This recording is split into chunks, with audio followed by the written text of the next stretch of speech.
surat dari kampung, berita kelun talayangan penuh luka. Dalam surat gatalah keme abak lon, karena ngandrakan lon di kampung tak sambung cinta. Walau pihan colam hati rasa tutong, tingat gerakan lon yuh di lesa bosi kula. Lon yu jaga si tangki bungong dalam on, tapi rakan lon hana setia. Bungong mau yang lon pula, lon yu jaga barakan sinaro. Han lon sangkara rakan lon kudro, ado lon sayang gata po jembah. Kon wuhade bak gata ado, tapi rakan lon yo hana setia. Kanu tepu gata yang lon pujo, akan ke emu sampai lon ji peluka.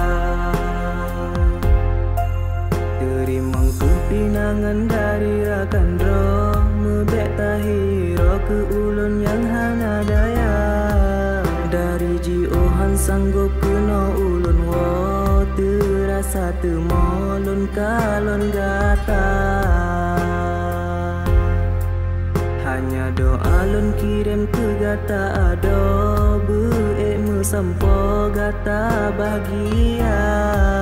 Dari jiohan mungkin kena ulun wo, tapi lam hatinya tetap lun rela.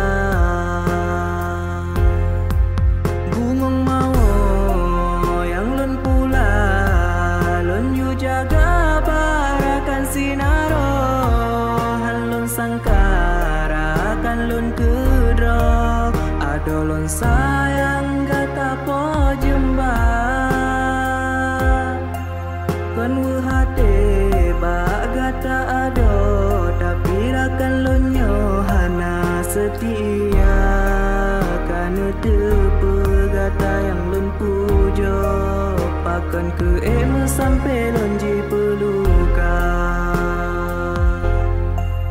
Terimang kepinangan dari rakan roh, mebek tahira ke ulun yang hana daya.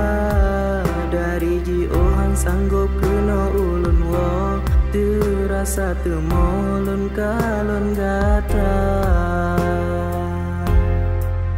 Hanya doa lun kirim ke gata ado, beekmu sampo gata bahagia.